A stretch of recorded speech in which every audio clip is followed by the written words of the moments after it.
Hello everyone, it's me Clayton. I just finished watching all 9 episodes of Star Wars Visions. Now, if you know me, I love Star Wars. It's at least the original trilogy and some of the other side films.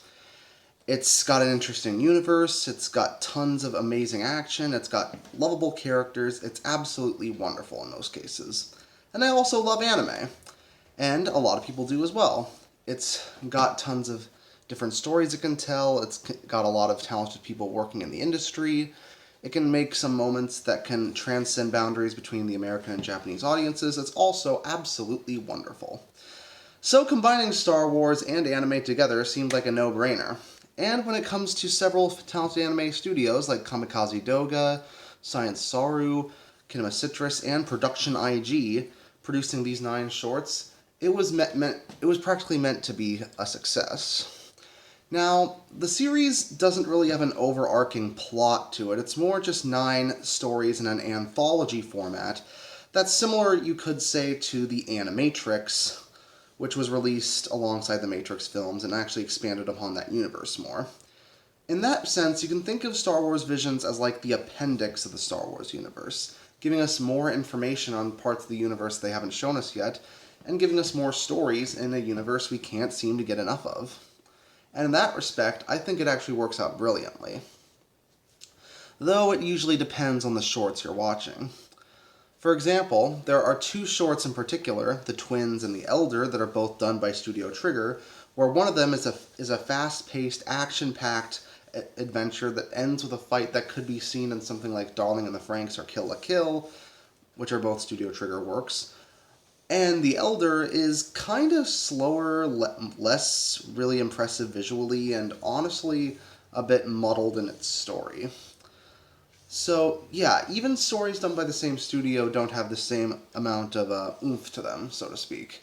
But I do think that both stories done by Science Saru, T0B1 and Akakari, are both really good.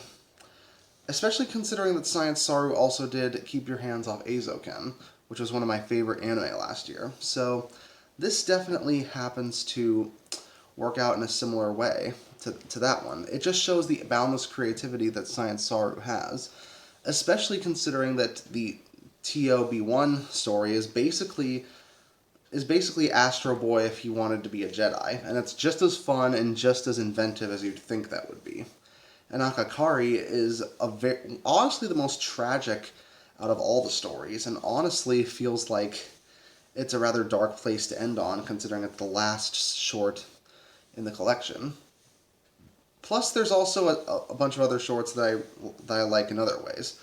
For example, the animation style of Kamikaze Doga's The Duel actually mirrors that of an Akira Kurosawa film, which is very fitting considering that Star Wars was inspired somewhat by his films, according to George Lucas, so it feels like it's coming full circle there.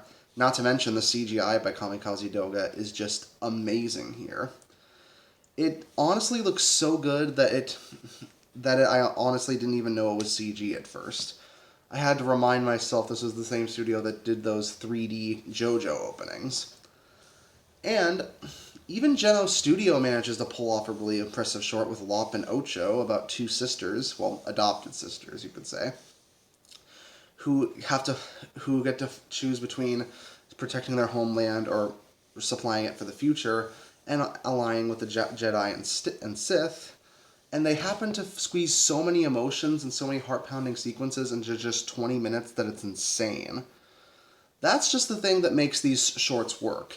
Not only the great animation and awesome fight scenes, but the fact that there are quickly identifiable characters and you can get behind what's going on in the span of a few minutes, whereas some of the films couldn't do that even after their entire runtimes. And that's why I think Star Wars Visions is one of the best things Star Wars related that we've gotten in years. That's why I'm going to give it a 9 out of 10. See you next time.